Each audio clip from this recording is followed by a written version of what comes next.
Some know the value of education by having it. I know its value by not having it. A little learning, indeed, may be a dangerous thing, but the want of learning is a calamity to any people.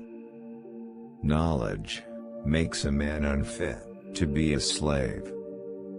Once you learn to read, you will be forever free. Experience is a keen teacher. It is easier to build strong children than to repair a broken man. Man's greatness consists in his ability to do, and the proper application of his powers to things needed to be done. The man who is right is a majority. He who has God and conscience on his side has a majority against the universe. A man's character always takes its hue, more or less, from the form and color of things about him. The soul that is within me, no man can degrade. The limits of tyrants are prescribed by the endurance of those whom they oppress. I prayed for freedom for 20 years, but received no answer until I prayed with my legs. Freedom is a road seldom traveled by the multitude.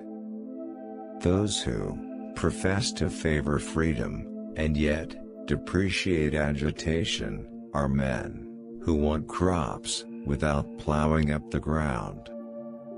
Right is of no sex, truth is of no color, God is the Father of us all, and we are all brethren. Without struggle, there can be no forward progress or success.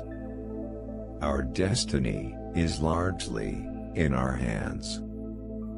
It is not light that we need, but fire.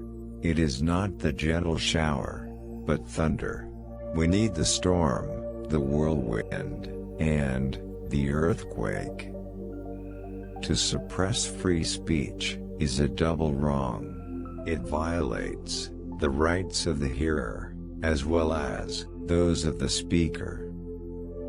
People might not get all they work for in this world, but they must certainly work for all they get.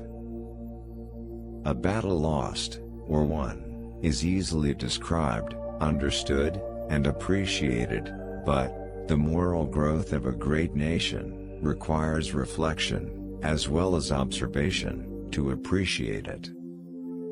The life of a nation is secure only while the nation is honest, truthful, and virtuous. Frederick Douglass, born name, Frederick Augustus Washington Bailey, was born on February 1817, or 1818. Though the exact date of his birth is unknown, he chose to celebrate February 14th as his birthday, remembering that his mother called him her little Valentine. He was an American social reformer, abolitionist, orator, writer, and statesman. After escaping from slavery in Maryland, he became a national leader of the abolitionist movement in Massachusetts and New York, becoming famous for his oratory and incisive anti-slavery writings. Accordingly, he was described by abolitionists in his time as a living counterexample to slaveholders' arguments that slaves lacked the intellectual capacity to function as independent American citizens. Northerners at the time found it hard to believe that such a great orator had once been a slave. It was in response to this disbelief that Douglass wrote his first autobiography.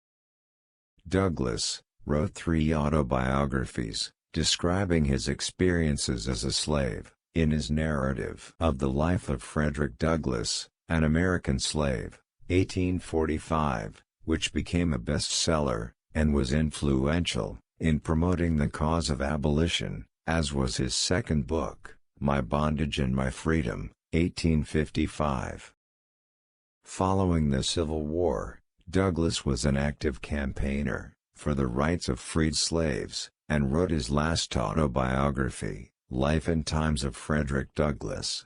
First published in 1881, and revised in 1892, 3 years before his death, the book covers his life, up to those dates. Douglass became the first African American nominated for Vice President of the United States, as the running mate of Victoria Woodhull, on the Equal Rights Party ticket.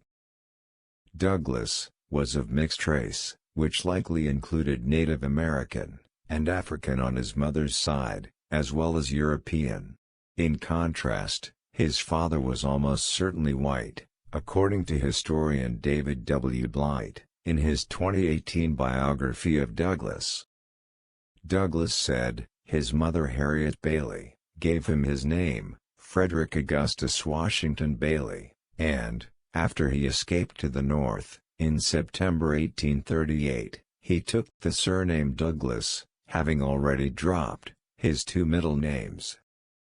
By the time of the Civil War, Douglass was one of the most famous black men in the country, known for his orations on the condition of the black race, and on other issues, such as women's rights.